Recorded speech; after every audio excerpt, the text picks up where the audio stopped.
Hello. Good morning, good afternoon, and good evening. Welcome sa ating channel. At bago tayo magpatuloy, paghihingi na isang like and subscribe. At huwag kalimutang pindutin ang notification bell para lagi tayong updated sa mga bagong upload natin. Okay, so our topic is about types of set. Okay, so types of set. First, we have finite set or finite set. Bahala ka na paano mo yan finite set or finite set. Next, infinite set. Next, empty or null set. Universal set. Okay, so finite set or finite set. The set has limited number of elements and can be counted. Yun ang finite. Example, the set of days in a week. Okay, so set days in a week. So ano yun? Monday,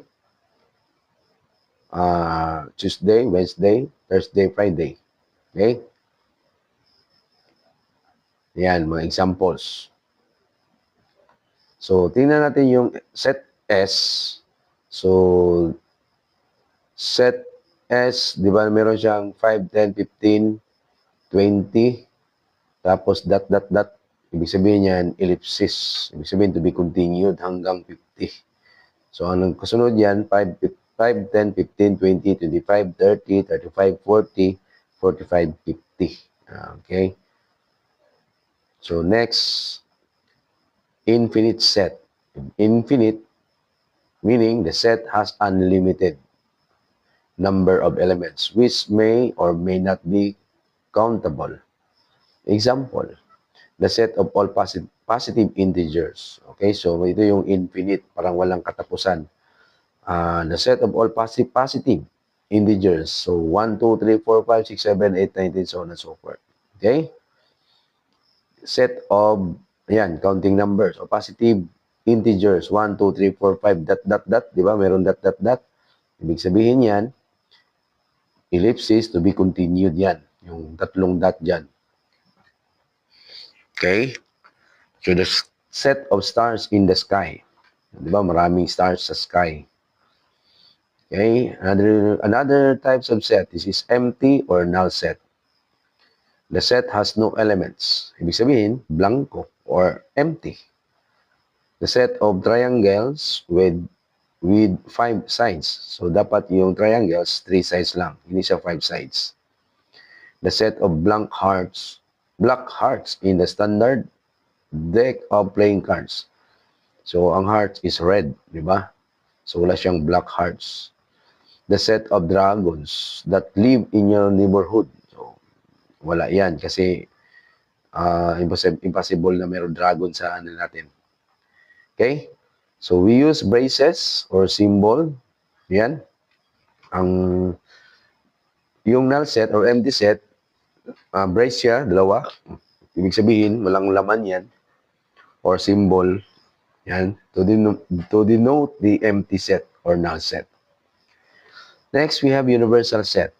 The set contains all relevant elements for a particular context, usually denoted by U or universal.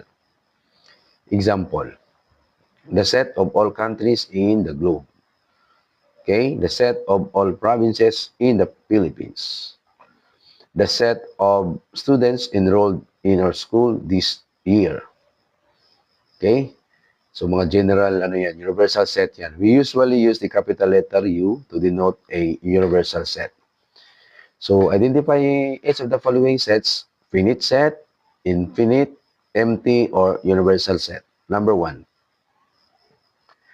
1, 2, 3, 4, 5. Finite, infinite, or empty, or universal? Finite, or finite. Okay? So, mas maganda sa akin yung finite. The set of positive multiples of 7. Ano yung mga positive multiples of 7? 7? 49? Di ba? Marami ba yan? So, infinite, kaya lang, tuloy-tuloy yan. 7 times 7. Di ba? It's up to you. So, the set of squares that have 5 equal sides. Meron ba yan? 5 equal sides yung square? empty. Okay. Number 4, set H, January, February, March, December. So, pwede yan. So, ano yan? Finite? Okay. The set of all real numbers. Okay, this number 5 is universal, all real numbers. Number 6, the set of months with 32 days. Meron ba 32 days? Wala, di ba? So, meron siya 31. Meron din 30. Walang 32. So, this is empty. The set of whole numbers less than 10. Yes, meron. 1, 2, 3, 4, 5, 6, 7, 8, 9. So, finite. Set O is 1, 3, 7, 1, 3, 5, 7. Ano yan? Infinite. 1, 3, 5, 7, 9, 11, 13, 15. Ganyan. Diba? Infinite.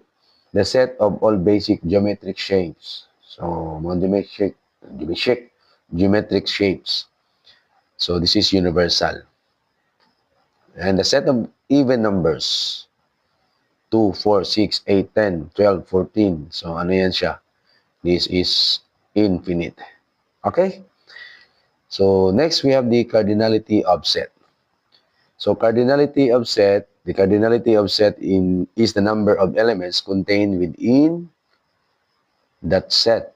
It represents the size or count of elements in the set. Okay? Madali lang ito. Example, for a set A, the cardinality is often written, okay? The cardinality or n tapos quantity A. So, if A is 2, 4, 6, then the cardinality is equal to 3. Okay? So, the cardinality of set A is equal to 3. Bilangin mo na lang yung 2, 4, 6. So, tulo naman na. So, 1, 2, 3. So, another example, blue, yellow, red. So, ang cardinality of set is 4. Letter C, 1, 3, 5, 7, 9, 11, 15, 17, 19. Ihapon na to. 1, 2, 3, 4, 5, 6, 7, 8, 9, 10. The cardinality of set is 10. Set C.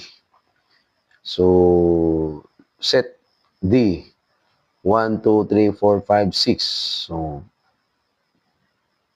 infinite pala to. The cardinality kasi meron dot. Okay? Meron siyang dot. 1, 2, 3, 4, 5, 6, tapos dot. So, infinite. The cardinality of a set is infinite. Okay, find the cardinality of the given. Number 1, 1, 2, 3, 4, 5, 6, 7. 2, 1, 2, 3, 4, dot. Ilan yan? So, 3, 6, 9, 12, hanggang sa 24. 9, tapos 12, tapos 15, tapos 18, tapos 21. Nagdaga ng tatlo. So, 1, 2, 3, 4, 5, 6, 7, 8. Okay? Ayan, 8. So, the set of letters in the word hello. So, cardinality of set is 1, 2, 3, 4, 5. Ay, no, sorry.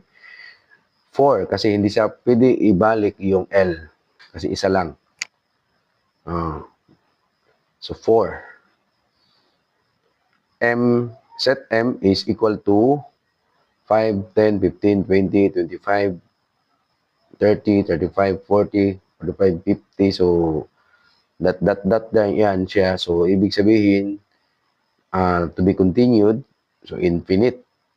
Okay? So, the set of months in a year, 12.